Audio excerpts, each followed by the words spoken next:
Baiklah para pemirsa yang ada di studio maupun yang ada di rumah, selamat siang. Ya, berjumpa lagi dengan kami. Saya Khairul Iftahul Jannah. Saya Jago Patawari. Dalam acara Taklab, Talk Show Akidah. Di sini kami telah mengundang seorang narasumber, yaitu Kak Fitra Amirul Akbar. Beliau adalah seorang santri atau siswa di Madrasah Aliyah Negeri 1 Kota Makassar.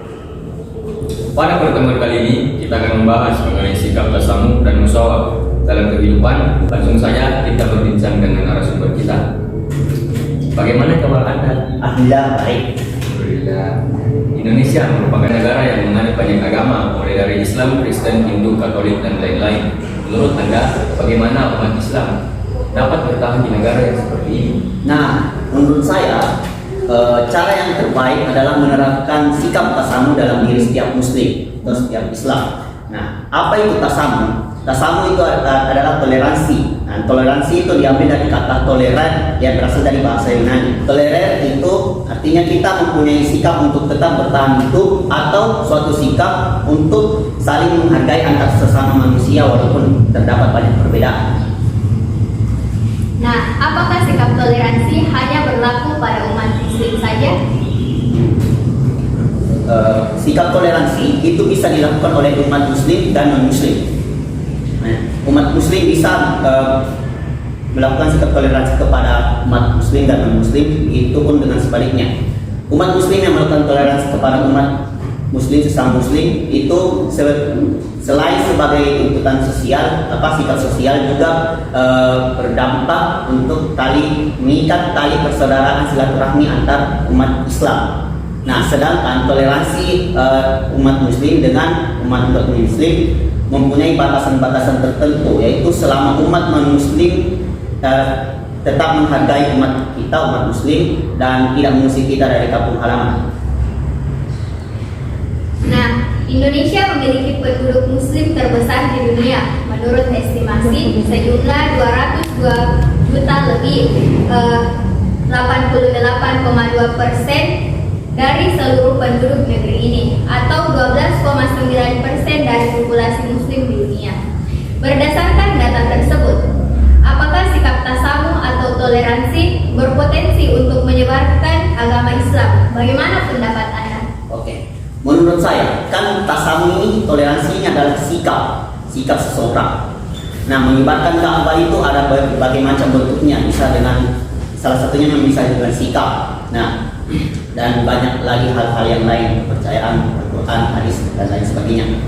Nah, orang menyebarkan dakwah toleransi, sikap toleransi. Misal kita bertoleransi kepada umat non-Muslim, tapi toleransi yang diperbolehkan hanya dalam masalah masyarakat, sosial, politik, ekonomi, dan lain sebagainya, tapi tidak dengan toleransi dalam sikap kepercayaan, dalam akidah, dalam urusan agama. Toleransi itu dilarang. Jadi kalau misal ada orang non-Muslim merayakan Natal, kita tidak perlu ikut acara untuk merayakan Natal tersebut. Kita hanya perlu toleransi terhadap mereka, biarkan saja seperti itu. Bagaimana pengaruhnya? Pengaruh Islam kita toleransi terhadap Muslim, menurut saya itu ada pengaruh walaupun sedikit. Pengaruh untuk menarik minat umat non-Muslim untuk menjadi Muslim karena sikap toleransi dalam keberagaman masyarakat, walaupun tidak secara akidah. Nah, selanjutnya, jadi sikap tasamuh memperlihatkan akhlak seseorang Muslim kepada non-Muslim. Lantas, apa saja faktor yang menyebabkan toleransi selalu mendominasi perilaku umat Islam terhadap non-Muslim?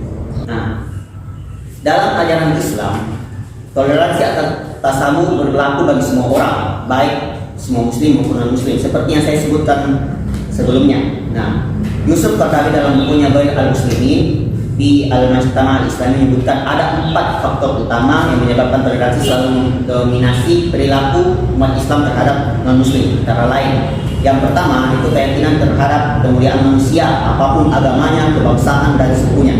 Ya, seperti ya pemirsa, jawaban mengenai sikap toleransi yang lebih mendominasi kepada umat muslim daripada umat non-muslim. Nah, apakah sikap toleransi kepada umat non-muslim dapat menyebabkan seorang muslim menjadi murtad karena menerima ajakan temannya yang diajak ke gereja?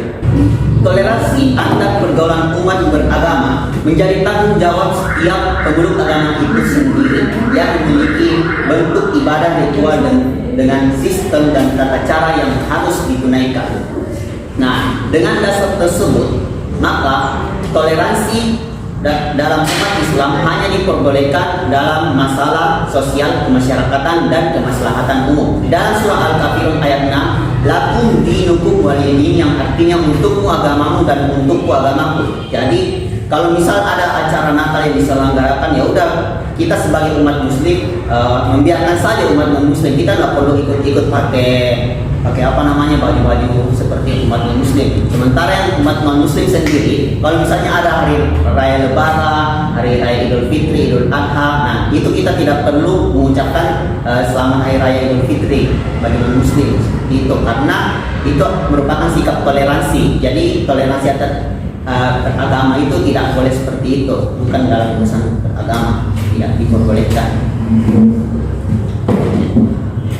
Baik, pemirsa, itulah tadi sedikit penjelasan dari Kakanda Fitra Amirul Akbar tentang sikap tasamuh atau toleransi.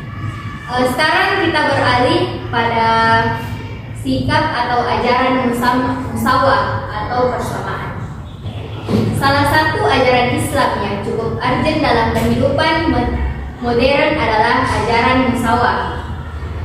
Apa pendapat Anda sendiri mengenai hal tersebut? Apakah setiap orang di muka bumi ini sama?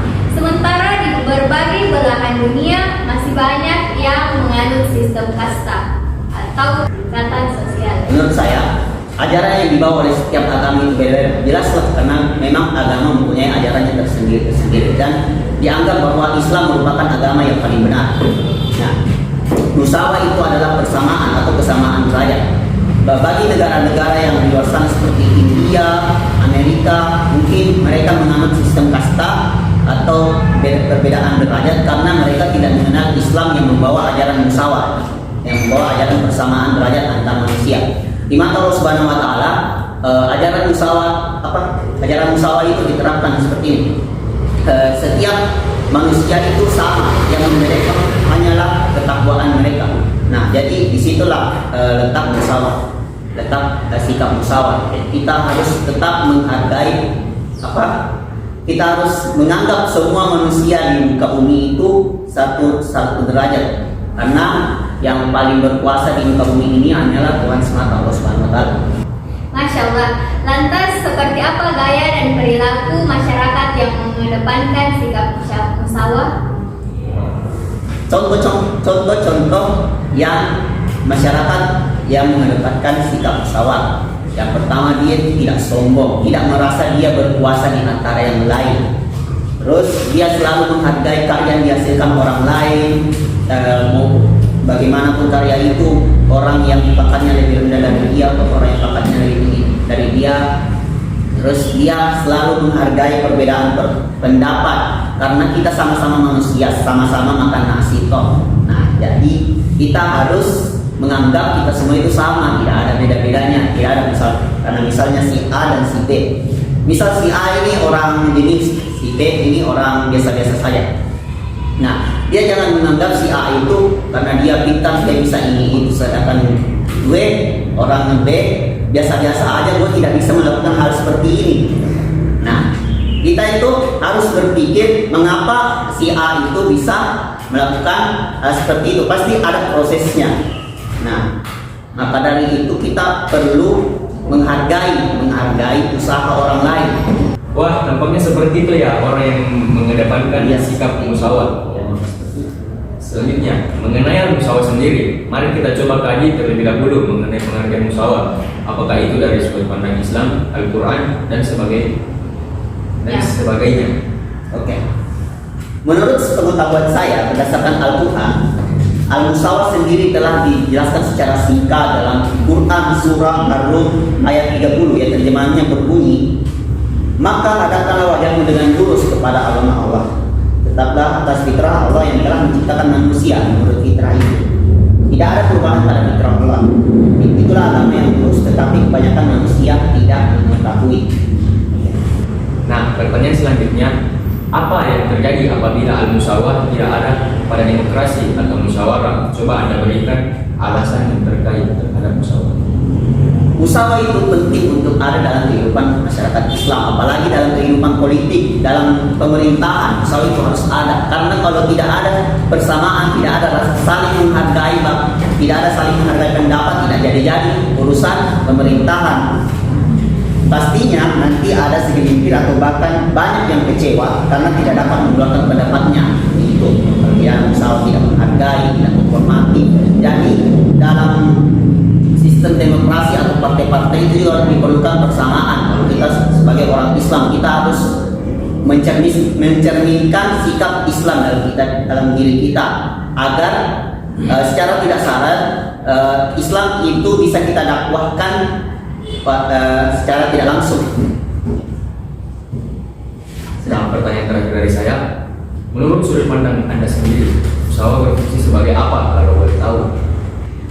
Kalau menurut sudut pandang saya sebagai narasumber atau orang awam, saya santri, musyawarah merupakan sikap terpuji di mana memandang bahwa setiap manusia memiliki harkat dan martabat yang sama tanpa membedakan ras, suku, bangsa, warna kulit maupun jenis kelamin sebagai bentuk penghargaan.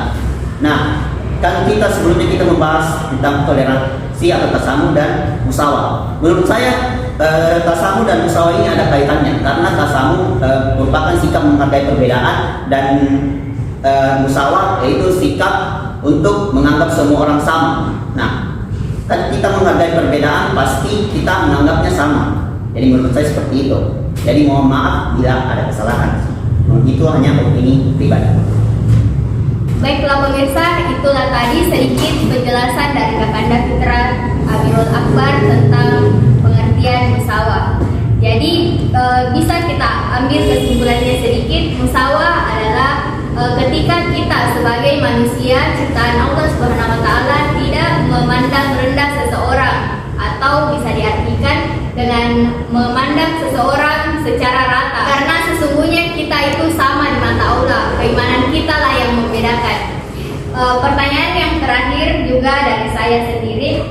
Nah, berdasarkan pertanyaan yang diberikan oleh Saudara Agung, menurut Anda fungsi musyawarah ini apa dalam kehidupan sehari-hari? Oke. Musyawarah dalam hukum Islam memperlakukan semua orang dengan hukuman yang sama. Bahkan dalam salah satu riwayat Rasulullah bersabda, seandainya Fatimah anak mencuri, pasti akan dipotong tangannya. Jadi begini, musyawarah dianggap orang sama. Tidak ada pembelaan khusus tertentu. Misal ada aturan itu harus diikuti. Tidak boleh misalnya dia melanggar aturan itu kemudian dia tidak mau menerima konsekuensi atau hukuman tersebut. Seperti salah satu riwayat, pasti akan dipotong tangannya. Kan misalnya Rasulullah bersabda, seandainya Fatimah anakku mencuri, pasti akan dipotong tangannya. Nah, jangan mentang-mentang karena dia anak Rasulullah dia membela anaknya sendiri. Jadi pasti Rasulullah mendukung mayoritas aturan mayoritas yang ada di hukuman tersebut, aturan Islam. Nah, hanya sini secara hukum alas berlaku pada suatu tempat, organisasi, bahkan negara, siapapun dia, apapun pangkat dan jabatannya, kalau dia melakukan kesalahan, maka kita harus mencari bukti dari kesalahan yang telah dia perbuat, lalu memproses hukumnya sesuai dengan UUD agar adanya ketakutan kepada beberapa orang untuk tidak melakukan kesalahan yang sama. Seperti itu. Wah, penuh pembelajaran sekali materi kita hari ini pemirsa. Nah, demikianlah acara talkshow pada hari ini. Semoga ilmunya dapat sampai kepada para penonton semua dan dapat dipahami, kemudian diterapkan dalam kehidupan sehari-hari. Saya selaku MC dan saudari Kita selaku MC mengucapkan terima kasih. Wassalamualaikum warahmatullahi wabarakatuh.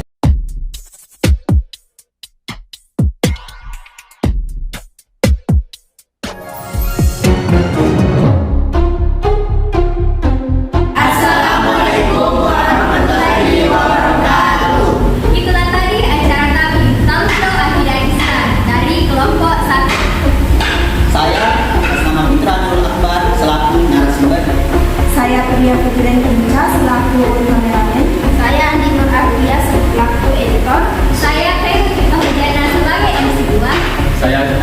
Tawari selaku MC1